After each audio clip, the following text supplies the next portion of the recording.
త్రిభుజ వైశాల్యం తెలుసు. త్రిభుజ వైశాల్యం నుండి చతుర్భుజ వైశాల్యానికి సూత్రం రాబడదాం. చతుర్భుజ వైశాల్యంలో నుండి మనకి సమాంతర చతుర్భుజ వైశాల్యము దానికి, అలాగే సమచతుర్భుజం రాంబస్కి వైశాల్యాలు రాబడదాం ఈ సెషన్లో. త్రిభుజ వైశాల్యం ఆఫ్ భూమి ఇంటూ ఎత్తు. అయితే ఒకరు ఏం చేశారంటే ఒక చతుర్భుజాన్ని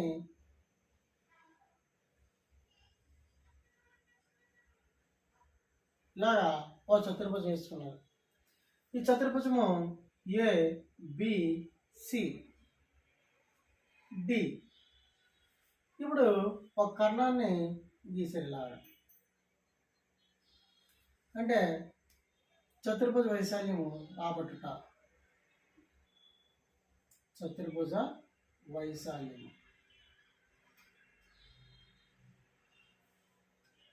ఇక్కడ మనకి ఏ బి సి డి చతుర్భుజంలో ఏబిసిడి చతుర్భుజంలో మనకి ఏ సి కర్ణము, దాని పొడవు ఒక డి అనుకుందాం. ఈ కర్ణం పొడవు అనుకుందాం, డి అనుకుందాం. ఈజ్ ఈక్వల్ టు డి యూనిట్లు. ఇక్కడ డి యూనిట్లు అయినప్పటికీ ఏబిసిడి చతుర్భుజం మనకి రెండు త్రిభుజాలుగా విడిపోయింది. రెండు త్రిభుజాలు సమాన త్రిభుజాలు కాదు, కానీ త్రిభుజాలుగా విడిపోయింది. అయితే ట్రయాంగిల్ ఏబిసి వైశాల్యము మనకి కావాలనుకుంటే ఇప్పుడు ఇక్కడ నుంచి బి నుంచి దీని మీదకి ఒక లంబాన్ని గీద్దాం. అది మనకేమవుతుందంటే ఏబిసి త్రిభుజానికి ఎత్తు హెచ్ అవుతుంది. ఏమవుతుంది? అది హెచ్ అవుతుంది. అయితే అప్పుడు మనకి త్రిభుజం ఏబిసి వైశాల్యం కావలిస్తే భూమి ఏసి, దానికన్నా ముందు అరా ఇంటూ భూమి ఇంటూ దీని మీద గీసిన లంబము ఎత్తు H1 అందాం. సో ఇప్పుడు half into AC into H1 చదరపు యూనిట్లు అనేది అది వస్తుంది. ఇదే విధంగా ట్రయాంగిల్ ఏడిసి వైశాల్యం కడదాం. ట్రయాంగిల్ ఏడిసి వైశాల్యం. ఈ ట్రయాంగిల్ ఏడిసి అంటే ఈ పార్ట్, దీన్ని కూడా దీని నుంచి ఒక లంబానికి వేద్దాం ఏసీ మీదకి. అప్పుడు మనకి ఏసీ, అప్పుడు దాని వైశాల్యము హాఫ్ ఏసీని మనం ముందుగా తీసుకుంటే దీని మీద గీసిన లంబం కాబట్టి అది ఎత్తు అవుతుంది. ఏసీ ఇంటూ అది H2 అందాం. ఇప్పుడు half into AC into H2. అయితే మనకి ఏబిసిడి చతుర్భుజ వైశాల్యం కావాలంటే ఈ రెండు త్రిభుజాల వైశాల్యాల మొత్తమే మనకు కావాల్సిన ఏబిసిడి చతుర్భుజ వైశాల్యం. సో మనకి ఏబిసిడి చతుర్భుజ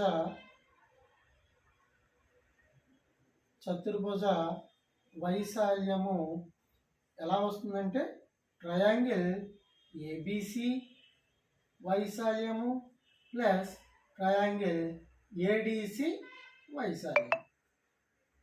అంటే మనం కట్టాం ట్రయాంగిల్ ఏబిసి వైశాల్యము half into AC into H1, understand, plus ఇది half into AC into H2. అంటే హాఫ్ ఏసీ అనేది రెండిట్లోనే ఉంది. ఇక్కడ H1 మిగులుతుంది ప్లస్ H2 మిగులుతుంది. అంటే హాఫ్ ఇంటూ మనం ఏసీని ఏమనుకున్నాం, కర్ణం అనుకున్నాం, దాని లెంత్ డి అనుకుందాం, H1 ప్లస్ H2. అంటే మరో రకంగా చెప్పాలంటే చతుర్భుజ వైశాల్యం హాఫ్ ఇంటూ కర్ణము పొడవు ఇంటూ దేనిపై కర్ణంపై గీసిన లంబముల మొత్తము. ఇది మనకి చతుర్భుజ వైశాల్యానికి సూత్రం.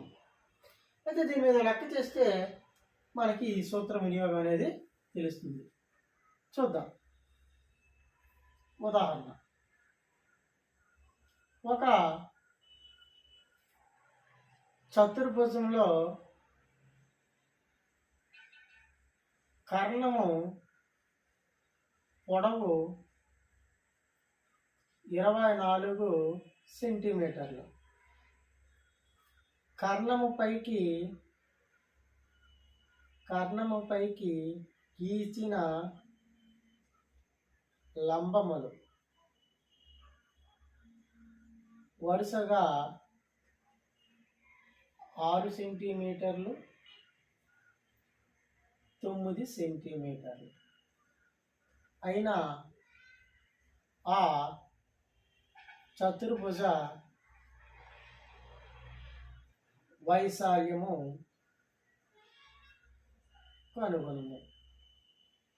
చూద్దాం. ఇప్పుడు మనకి చతుర్భుజ వైశాల్యం సూత్రం ముందు మనం రాయాలి. చతుర్భుజ వైశాల్యము = ½ × d × h1 + h2. మనకి h1 + h2 అంటే ½ లెక్కలో చూస్తే మనకి ఒక దగ్గర రాద్దాం. లెక్కలో ఏమేమి ఇచ్చాడు. కర్ణము పొడవు d = 24 సెంటీమీటర్ లెక్కలో ఇచ్చాడు. ఇంకేమి ఇచ్చాడు? లంబాల్లో ఒక లంబము 6 సెంటీమీటర్లు, ఇంకొక లంబము 9 సెంటీమీటర్లు అని ఇవ్వడం జరిగింది. సో ఇప్పుడు ఏమవుతుంది? ½ d అంటే 24 ఇంటూ h1 + h2 6 + 9. ఇప్పుడు 1/2 ఇంటూ 24 ఇంటూ 15. ముందు బ్రాకెట్లో ఉన్నది 6, 9 కలిపితే 15. 2 1ల 2 12. 12 15ల 180 చదరపు సెంటీమీటర్లు. ఇది చతుర్భుజ వైశాల్యం. చతుర్భుజ వైశాల్యము A = 180 చదరపు సెంటీమీటర్లు. అర్థమైందా?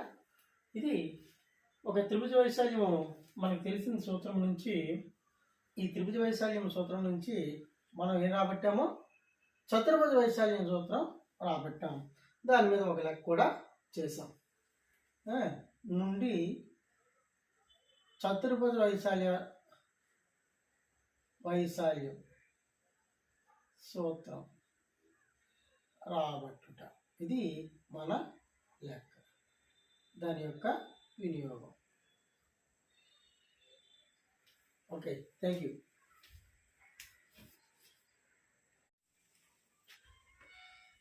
త్రిభుజ వైశాల్యము 1/2 ఇంటూ భూమి ఇంటూ ఎత్తు అనేటువంటి సూత్రం మనకు తెలుసు. ఆ సూత్రం నుండి మనం సమాంతర చతుర్భుజ వైశాల్యాన్ని రాబట్టడం ఎలాగో చూద్దాం. ఇక్కడ ABCD సమాంతర చతుర్భుజ వైశాల్యం. ABCD సమాంతర చతుర్భుజ అనేసరికి మనకి ఇక్కడ ఎదురెదురు భుజాల పొడవులు సమానంగా ఉంటాయి, అలాగే అవి సమాంతరంగా ఉంటాయి. కాబట్టి కర్ణము ఇక్కడ ఏసీని కలిపితే కర్ణం ఏసీ అనుకుందాం. అయితే ఇక్కడ ఇలా ఏసీ అనగానే ఇప్పుడు మనకి ఆ ABCD సమాంతర చతుర్భుజము ఎలా విడిపోయిందంటే 2 సమాన త్రిభుజాల కింద విడిపోతుంది. ఎందుకంటే ABCD సమాంతర చతుర్భుజం వైశాల్యము మనకి ABC ట్రయాంగిల్ ABC వైశాల్యము ప్లస్ ట్రయాంగిల్ ADC వైశాల్యము ఇలాగా ఈ రెండు కలిపితే సమాంతర చతుర్భుజ వైశాల్యం వస్తుంది. అయితే ఇక్కడ మనకి ఏబి అనేటువంటి ఏబిసి అనేటువంటి త్రిభుజం ఉంది. ఏబిసి అనేటువంటి త్రిభుజంలో మనం బి నుంచి ఈ కర్ణం మీదకి ఒక లంబాన్ని గీస్తే అది మనకి ఏబిసి త్రిభుజం యొక్క ఎత్తు అవుతుంది. సో ఇప్పుడు మనకి ఇక్కడ భూమి ఏబి అనుకుంటాం, అంటే అరా ఇంటూ భూమి ఇంటూ దీని ఎత్తు హెచ్ ఇలా ఉంచుదాం. ప్లస్ అలాగే ట్రయాంగిల్ ఏడీసీ వైశాల్యం తీసుకుంటే డీసీని భూమిగా తీసుకుంటే ఏసీ మీదకి ఒక కర్ణానికి లంబాన్ని గద్దాం, అది కూడా హెచ్ అవుతుంది. ఎందుకంటే రెండు కూడా సమాన త్రిభుజాలుగా రెండు సమాన త్రిభుజాలుగా విడగొట్టడం జరిగింది. ఇది హెచ్ అయితే ఇది కూడా హెచ్ అవుతుంది. అప్పుడు మనకి ట్రయాంగిల్ ఏబిసి ఏడీసీ వైశాల్యము అరా ఇంటూ డిసి, అంటే దీన్ని భూమిగా తీసుకుంటే డిసి ఇంటూ ఎత్తు హెచ్.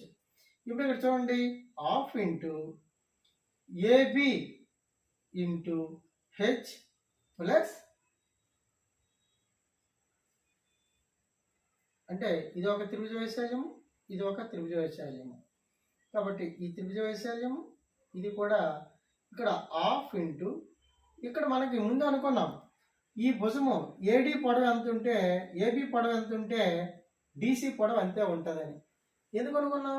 సమాంతర చతుర్భుజంలో ఎదురెదురు భుజాలు సమానం కాబట్టి. ఇప్పుడు మనకి ఏమవుతుందంటే డిసి ప్లేస్లోనే ఏబిని మనం రాయొచ్చు ఇంటూ హెచ్. కారణం AB is equal to DC కాబట్టి. సో ఇప్పుడు మనకి హాఫ్ ఇంటూ ఏబి రెండిట్లో కామన్ ఉంది, హాఫ్ ఇంటూ ఏబి రెండిట్లో కామన్ ఉంది, ఇంటూ ఇక్కడ హెచ్ ప్లస్ హెచ్ మిగులుతుంది. అంటే హాఫ్ ఇంటూ ఏబి భూమి ఇంటూ ఇది రెండు హెచ్లు, ఈ రెండుకి రెండు పోతే మనకి ఇది ఏబి అంటే భూమి ఇంటూ హెచ్ అంటే ఈ విధంగా మనకి ఏబిసిడి సమాంతర చతుర్భుజ వైశాల్యం భూమి ఇంటూ ఎత్తు వస్తుంది. ఇంకో రకంగా మనం ఆలోచించవచ్చు, ఇది రెండు సర్వసమాన త్రిభుజాల కింద విడిపోతుంది. సో ఒక త్రిభుజ వైశాల్యము హాఫ్ బిహెచ్ కదా, మరి ఇంకో త్రిభుజ వైశాల్యము హాఫ్ బిహెచ్ కదా, అంటే అరా ఇంటూ బిహెచ్ ప్లస్ అరా ఇంటూ బిహెచ్, రెండు అరలు కలిపితే ఒక బిహెచ్. కొన్ని అలాగైనా సరే భూమి ఇంటూ ఎత్తుని మనం సమాంతర చతుర్భుజ వైశాల్యము రాబట్టచ్చు. ఇలాగా సమాంతర చతుర్భుజ వైశాల్యానికి సూత్రం రావడం జరిగింది. దీని మీద ఒక లెక్క చూద్దాం. ఉదాహరణ, భూమి 8 సెంటీమీటర్లు మరియు భూమి 8 సెంటీమీటర్లు మరియు ఎత్తు 15 సెంటీమీటర్లు గల సమాంతర చతుర్భుజ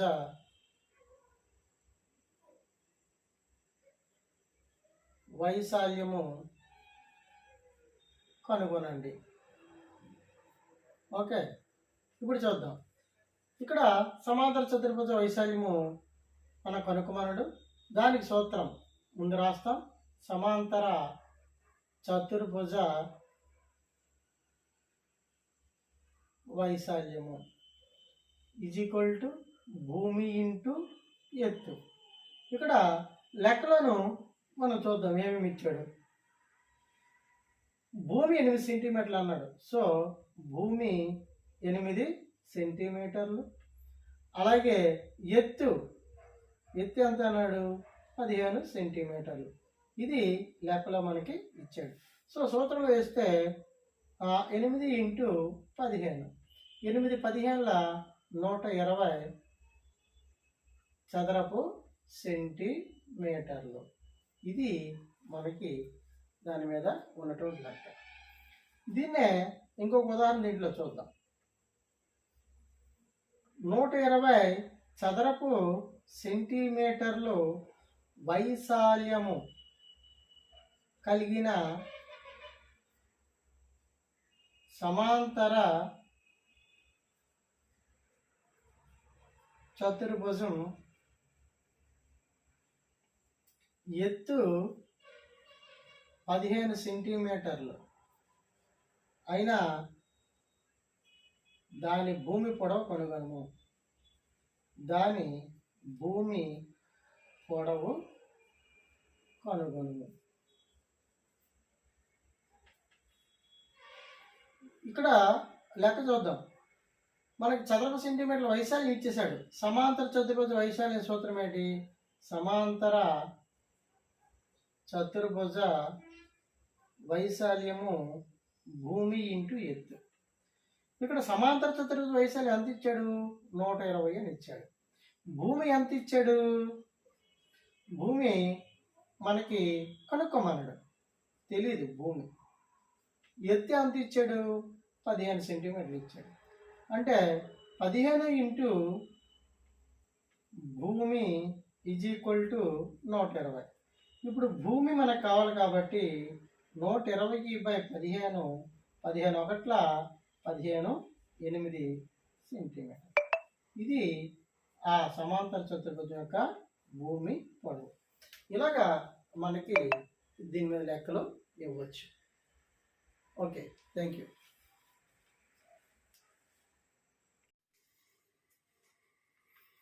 రాంబస్ సమచతుర్భుజం అంటాము. దాని యొక్క వైశాల్యాన్ని మనం ఇప్పుడు రాబడదాం. రాంబస్ వైశాల్యము area A is equal to 1/2 into d1 into d2. ఇక్కడ d1 అంటే ఒక కారణము, d2 అంటే వేరొక కారణము. దీన్ని ఇంకోలాగా మనం ఏం చెప్తామంటే సమచతుర్భుజ వైశాల్యము ఈజ్ ఈక్వల్ టు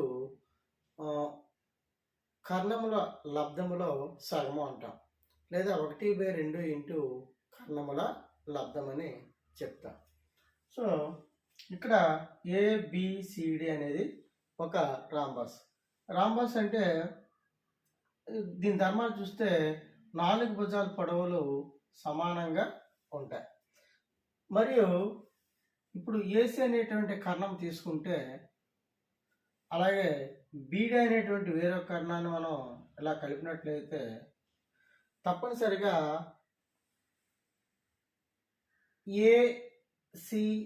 ACBDలు ఖండించుకున్న బిందువు O అయితే, ఇప్పుడు మనకి AO పొడవు ఎంత ఉంటుందో OC పొడవు అంతే ఉంటుంది, OB పొడవు ఎంత ఉంటుందో OD పొడవు కూడా అంతే ఉంటుంది. ఎందుకంటే రాంబస్లో కర్ణములు రెండు పరస్పరం లంబ సమద్విఖండన చేసుకుంటారు. పటం ABCD ఒక రాంబస్. అంటే దీని అర్థం ఏంటంటే AB భుజం పొడవు ఎంత ఉంటుందో BC భుజం పొడవు అంతే ఉంటుంది, అలాగే CD భుజం పొడవు దానికి సమానంగా AD భుజం పొడవు. అదొకటి. అలాగే కర్ణములు ఏంటంటే AC ఒక కర్ణము, అంటే A నుంచి Cకి AC ఒక కర్ణము, అలాగే BD B నుంచి Dకి BD కర్ణాలు పరస్పరం లంబ సమద్విఖండన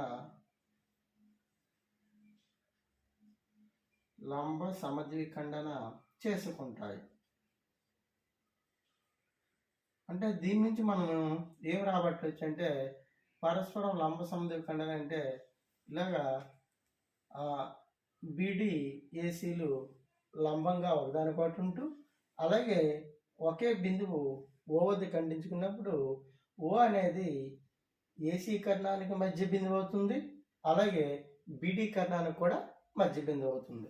అప్పుడు ఏమవుతుందంటే మనకి AO is equal to OC, అలాగే ఇంకోటి ఏమవుతుంది BO is equal to OD. ఇది పరస్పరం సమద్విఖండన చేసుకుంటా, లంబ సమద్విఖండన చేసుకుంటా. సో ఈ AO is equal to OC, BO is equal to OD అనేది ఎప్పుడైనా అవసరమైతే మనం వాడుకుందాం. నెక్స్ట్ ఇంకొక ముఖ్య విషయం ఏంటంటే, రాంబస్లో కర్ణాలు మాత్రం పొడవులు వేరువేరుగా ఉంటాయి. మళ్ళీ అంటే ఏసీ పొడవు వేరు, బీడీ పొడవు వేరు. కానీ ఓ నుంచి డీకి ఎంత దూరం ఉంటుందో ఓ నుంచి బీకి అంతే దూరం ఉంటుంది, ఓ నుంచి సికి ఎంత దూరం ఉంటుందో ఓ నుంచి ఏకి అంతే దూరం ఉంటుంది. ఈ విధంగా మనం రావాలి. అయితే ఇక్కడ చూద్దాం. ఇక్కడ మనకి ఒక చతుర్భుజ వైశాల్యం కనుక్కోవాలంటే దాన్ని 2 త్రిభుజాలుగా విడగొట్టి మనం ఆ త్రిభుజాల వైశాల్యం కనుక్కొని అప్పుడు మనం ఏం చేస్తామంటే చతుర్భుజ వైశాల్యం కడుతున్నాం. ఇంతవరకు ఇదే దాని పద్ధతినే త్రిభుజీకరణ పద్ధతిలో మనం చతుర్భుజ వైశాల్యాలు కనుగొనడం అంటాం. అయితే ఇక్కడ చూద్దాం.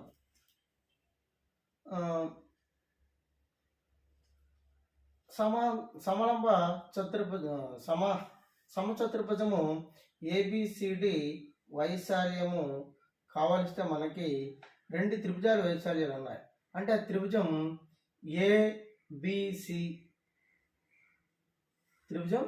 ఏబిసి వైశాల్యము ప్లస్ త్రిభుజం ఏడిసి వైశాల్యము. సో ఇక్కడ మనం చూస్తే త్రిభుజం ఏబిసి వైశాల్యము అంటే 1/2 ఇంటూ ఏబిసి అంటే ఏబిసి, దీని యొక్క ఉన్నతి మనకి ఓబి అవుతుంది. అంటే ఆఫ్ భూమి ఇంటూ ఎత్తులో వేసేటప్పుడు మనకి 1/2 ఇంటూ భూమి ఏసీగా తీసుకుంటాం ఇంటూ ఎత్తు అనేది ఓబి ప్లస్ ఇక్కడ ఏడీసీ వైశాల్యం తీసుకున్నట్టు ఆఫ్ భూమి, ఇక్కడ భూమి ఏంటి వస్తుంది అంటే మనకి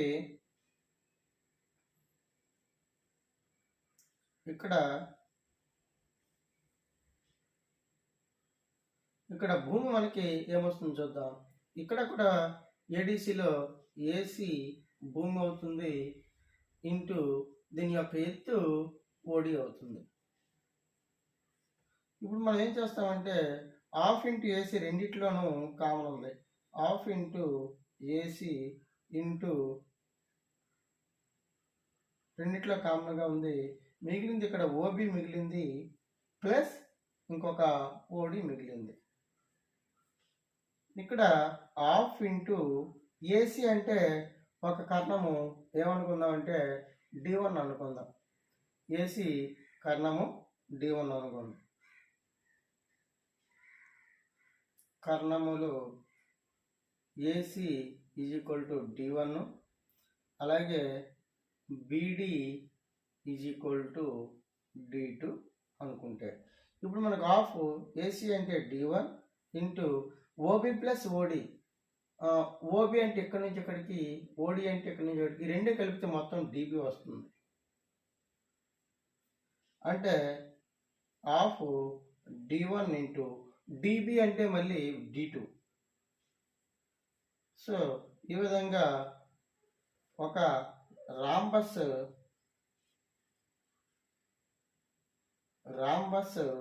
వైశాల్యము సూత్రం area A is equal to half into కర్ణముల లబ్ధము, కర్ణాల లబ్ధం. ఈ విధంగా మనకి రాంబస్ వైశాల్యము వచ్చింది. దీని మీద ఒక లెక్క మనం చేద్దాం. కర్ణములు పొడవులు 10 సెంటీమీటర్లు, 8.2 సెంటీమీటర్లు.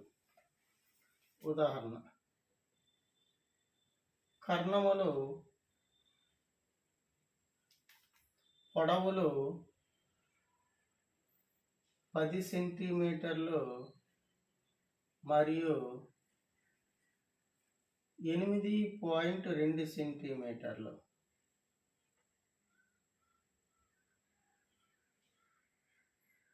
గా గల సమచతుర్భుజ వైశాల్యం కనుగొనుము. వైశాల్యం కనుగొనుము. ఈ లెక్క చూద్దాం. ఇక్కడ కర్ణాల పొడవులు ఇవ్వడం జరిగింది కాబట్టి ఇప్పుడు మనకి ముందు సమచతుర్భుజ వైశాల్యం, సమచతుర్భుజ వైశాల్యము A is equal to 1/2 into d1 into d2. ఇక్కడ A is equal to ఇక్కడ చూద్దాం. d1 ఎంత ఇచ్చాడండి? 10 సెంటీమీటర్లు. d2 ఎంత ఇచ్చాడండి? 8.2 సెంటీమీటర్. అంటే 1/2 ఇంటూ d1 10 ఇంటూ d2 8.2. ఇప్పుడు మనం 2 1ల 2 5ల అంటే ఇక్కడ 5 ఇంటూ 8.2. ఇక్కడ 5 ఇంటూ 8.2 అంటే 5 8 40. కాబట్టి 40 ప్లస్ 5.2 అంటే 1.0. అంటే ఇప్పుడు 41 చదరపు సెంటీమీటర్లు అనేది వైశాల్యం. మరొకసారి ఇది 5 8 40, 5.2 1.0. కాబట్టి మనకి 40 ప్లస్ 1 41 అని వచ్చింది. లేదా మీరు ఇలాగా 8.2 ఇంటూ 5ని గుణకారం చేస్తే 5 10 స్థానే 1, 5 41 41 పాయింట్ తర్వాత ఒక స్థానం ఉంది కాబట్టి వెనక ఒక స్థానం ఉంటే 41.0 అంటే 41 చదరపు సెంటీమీటర్. ఈ విధంగా మనం దీన్ని కనుక్కోవచ్చు. ఓకే.